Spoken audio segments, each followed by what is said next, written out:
Welcome to part 2 in my 4-part video series about stuff that gets into food that shouldn't be in the food. The true story that I'm going to tell today is about a mystery item that got into a plate of pasta.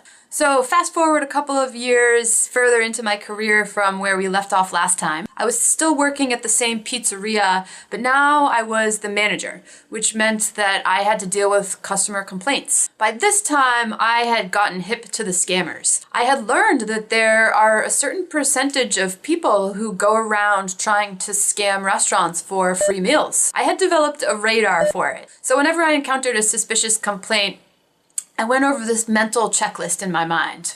Scam red flags. The item found is not recognizable. They eat until they are full before complaining. They lay on a guilt trip. They outright demand a discount. Other people in the party look ashamed or guilty. Indicators of truth. The item found is recognizable, as in something you'd commonly see in the kitchen. They stop eating mid-meal, mid-bite. Their demeanor is typically more concerned than upset. Their attitude is often apologetic. Other people in the party also stop eating. So this couple, a man and a woman, came into the restaurant to eat one night. They both ordered tortellini and cream sauce.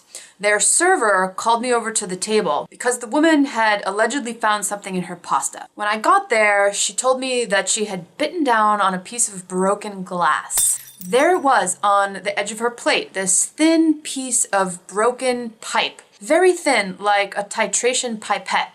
Immediately, I got suspicious because I didn't recognize it, which ticked off number 1 on my list of scammer red flags. We aren't allowed to have glass in commercial kitchens, so there was nothing like it, except maybe a thermometer. Let's hope it wasn't a broken piece of thermometer.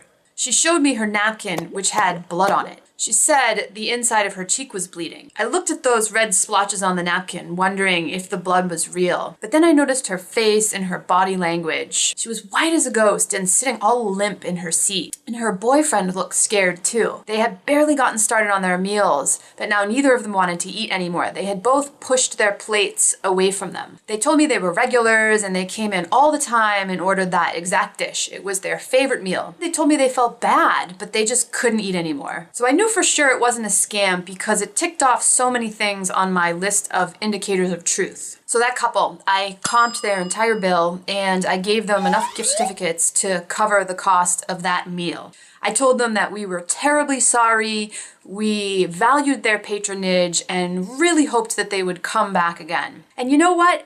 They did come back the very next night. And you know what they ordered?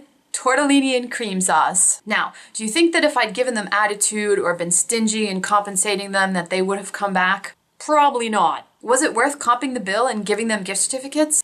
Yup. Will I ever find out what that glass pipe was? No. Will it haunt me for the rest of my life? Oh, you can bet your bottom dollar.